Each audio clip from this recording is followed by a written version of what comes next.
박현경 기자의 인사이드 아메리카. 네, 이 북가주가 요즘 대기 오염이 상당히 심각하다고 합니다. 샌프란시스코와 산호제 등 지역에서는 산불 연기가 자욱하고 냄새까지 쉽게 맡을 수 있을 정도의 그러한 대기 오염이라고 합니다. 또 정장 차림을 엄격하게 고수해왔던 연방 상원의 복장 규정이 완화가 됐습니다. 그러자 이런 움직임의 논란이 일고 있는데요. 박현경 기자. 네, 안녕하십니까. 요즘 북가주 주민들이 이 대기 오염 때문에 상당히 고통스러워한다고요. 네, 남가주는 사실 요즘 대체로 선선한 전형적인 가을 날씨 보이면서 이런 날씨 즐기는 분들 많이 계실 텐데요.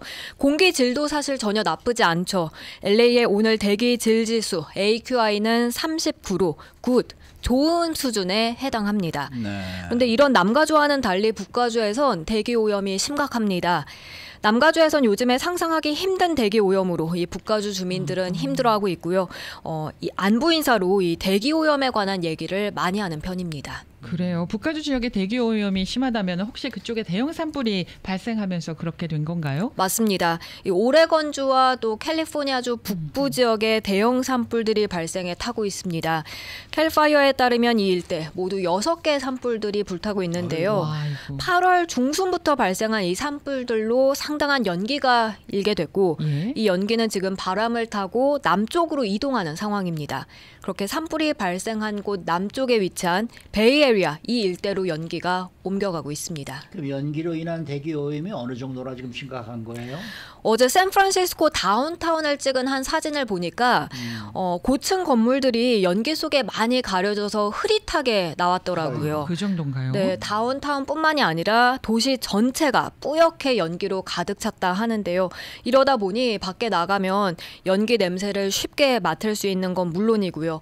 샌프란시스코뿐만이 아닙니다. 이 오클랜드, 티뷰론, 발레오 등 이 베이에리아 대부분 지역들에서 연기 냄새가 심하게 난다고 하네요. 실제로 대기 질 지수도 상당히 나쁜 걸로 나옵니다. 이 대기 질 지수 AQI가 151 이상에 달했습니다.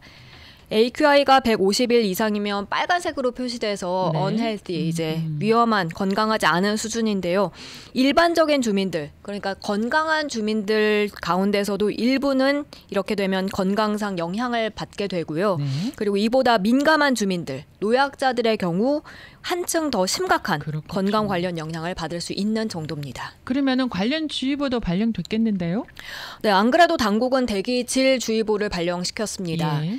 베이에리아 대기관리국은 대기질주의보를 발령하고 주민들에게 각별히 주의할 것을 당부했는데요.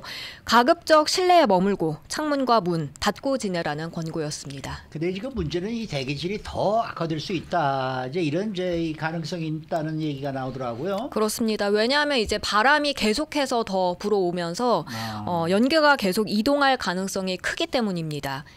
앤서니 에드워즈 기상학자는 이번 주 북풍으로 인해 더 많은 산불 연기가 베이에리아 쪽으로 유입될 것이라고 봤습니다. 이런 산불 연기는 목요일, 내일까지 베이에리아 일부 지역에 계속 남게 될 것이라고 전했는데요. 특히 가장 짙은 연기는 노스 베이에 남을 가능성이 있지만 일부는 페닌슐라, 또 이스트 베이에도 며칠 동안 계속 뿌옇게 남으면서 그런 날들이 지속될 것이라고 전했습니다. 네, 캘리포니아주 하면은 뭐 산불이 자주 발생하는 지역이긴 합니다만은 좀 최근에는 잠잠하다 싶었거든요. 그런데 여전히 산불 위험이 높은가 보네요. 네, 산불 위험이 예전만큼은 아니더라도 여전히 남아있긴 합니다. 이번엔 북가주 연기, 산불 시즌에 나오긴 했지만요. 사실 최근 몇 년간과 비교를 해보면 훨씬 적은 면적이 전소했습니다. 캘파이어에 따르면 이번 산불 시즌 동안 지금까지 25만 7,407 에이커가 전소됐는데요. 지난 5년 평균은 115만 에이커에 달했습니다. 그러니까 그 평균과 비교를 해보면 77%가 지금 감소한 면적입니다. 당국은 비가 많이 내린 겨울 또 100도 이상을 기록한 날 일수가 줄어든 점이 좀 도움이 됐다고 분석했는데요. 그럼에도 불구하고 캘리포니아주가 올해 산불 비극에서 완전하게 벗어난 건 아닙니다. 지난달 시스키유 카운티에선 해피캠프 컴플렉스 중 하나인 헤드 산불을 피해 대피하던 한 남성이 목숨을 잃기도 했고요. 그런 일이 있었군요. 네, 그리고 지금 나오는 예보로는 이번 주 후반에 북가주에 또 위험한 산불 날씨가 찾아옵니다. 그래요? 네, 건조하고 또 여기에다가 천둥 번개 동반한 폭풍이 시에라 네바다 일부를 강타하고요. 또 세크라멘토 밸리에서 나파, 솔레노 카운티까지 강풍이 불 것으로 전망되면서 사실 산불 위험이 상당히 높은 걸로 나옵니다. 그래서 PG&E는 지금 단전 가능성까지 경고한 상황입니다. 네, 이 북가주 특히 그 오레곤주와 접경한 지역에서 산불이 벌써 몇 년째 이렇게 대형 산불이 발생하니까 정말 그쪽에 정말 힘들겠어요. 네, 남가주도 사실 그동안 산불이 많이 났었지만 이 면적으로 따져보면 그 북가주 산불이 많이 훨씬 더 못했어요. 큽니다. 네, 맞습니다. 네. 그리고 훨씬 더 울창하잖아요. 산림이. 그렇죠. 그렇죠. 네. 자, 다음 소식입니다. 그동안 연방 상원에서는 정장 차림을 엄격하게 고수를 해왔는데 그 복장 규정이 완화가 됐다면서요? 네, 상원 다수당 원내대표인 척 슈머 민주당 원내대표가 지난 주말 상원에 비공식적인 복장 규정을 강제하지 말 것을 지시했다는 내용 어제 상당수 주류 언론들이 보도했습니다.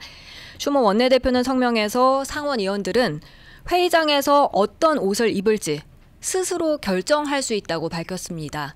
다만 자신은 정장 차림을 계속 이어갈 것이라고 전했습니다. 그러면은 그동안 연방 상원에서는 뚜렷한 복장 규정이 있었나 보네요. 연방 의회에는 상하원 모두 공식적인 그러니까 명문화된 복장 규정은 없었습니다. 네. 그렇지만 암묵적인 규칙이 있었습니다. 예. 사실상 불문율로 엄격하게 정장 차림을 요구해 왔죠. 남성 의원의 경우엔 넥타이를 착용한 정장 차림을 해야 했고요. 예. 여성 의원은 소매가 없는 그러니까 민소매 의상과 또 이 발가락이 다 드러나는 오픈토 그 구두는 금지됐습니다. 아하. 그런데 이번에 슈머 원내대표 말한 대로라면 남성 의원들은 이제 회의장에서 넥타이 굳이 매지 않아도 되게 되는 거고요. 여성 의원들은 민소매나 발가락 보이는 오픈토 구두를 신어도 됩니다.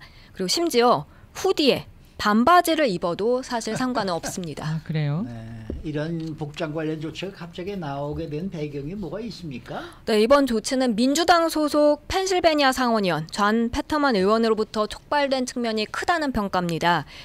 평소에 이 의원은 캐주얼 차림을 즐겨 입는다 하는데요. 어느 정도냐면 선거 유세 벌일 때도 캐주얼하게 후디 차림이었다 하고요.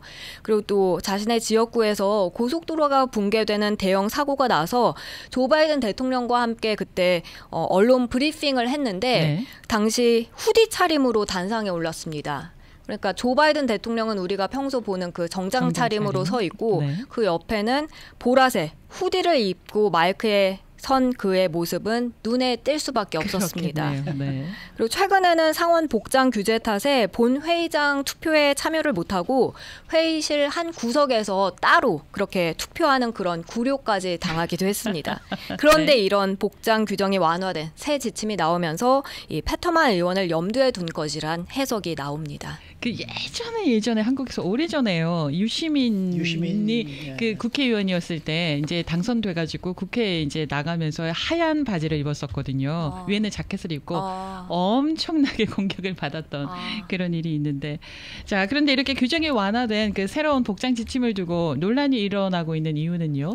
공화당 중심으로 아무래도 비판 목소리가 나오는데요. 예. 이 강경 보수 성향으로 여성 트럼프라고 불리는 공화당의 마조리 테일러 그린 하원 의원은 소셜 미디어 이 X 이전 트위터죠. 관련 입장을 이렇게 냈습니다. 복장 규정은 우리 사회의 기준이자 기관에 대한 존중을 표시하는 일종의 예의 범절이다. 이렇게 강조하면서 패터만을 위해서 규정을 폐지하는 건 수치스럽다고 비판했습니다. 그러면서 기준 완화를 중단하라 이렇게 적었습니다. 그런가 하면 공화당 소속인 수잔 콜린스 상원의원은 NBC와 인터뷰에서 이를 비꼬았는데요. 나는 비키니를 입고 나가겠다 이렇게 비꼬았습니다. 상원에서 우리가 지켜야 할 품위가 있다고 생각한다면서 복장 규정을 없애는 건 기관의 품위를 떨어뜨리는 일이라고 지적했습니다. 그리고 공화당의 빌 해거티 상원의원도 팍스 비즈니스에 출연해서 미국을 변형시키려는 민주당의 또 다른 조치라며 우리가 역사적으로 그랬던 것보다 훨씬 덜 존중받는 곳으로 이번 조치가 우리를 데려가는 것이라고 비난했습니다. 상하원 의원들은 우리 국민들을 대표하는 분들이잖아요. 그렇기 때문에 어느 정도 좀 격식은 있는 게 좋지 않을까라는 생각을 또 해보네요. 당연히 정장을 해야죠. 그렇죠. 그렇죠. 아니 네. 우리도 이러고 지금 우리도 유튜브 때문에 이렇게 정장을 하고 매일 나오면서 날마다 이러고 거울 있는데 보면서 옷 생각 신경 아니 쓰고 상원 의원이고 하원 네. 의원 간에 미국을 대표하는 국회의원이 그 반바지를 입고 나온다는 게 이거 말이 되겠습니까? 좀 불편하죠 보기가. 그건 정말 존경심도 없고 네. 그런 사람들이 무슨 뭐 법을 결정하면 그거 믿을 수 있습니까? 신뢰가 안 가나요? 네, 수고 많으셨습니다. 고맙습니다. 박현경 기자였습니다.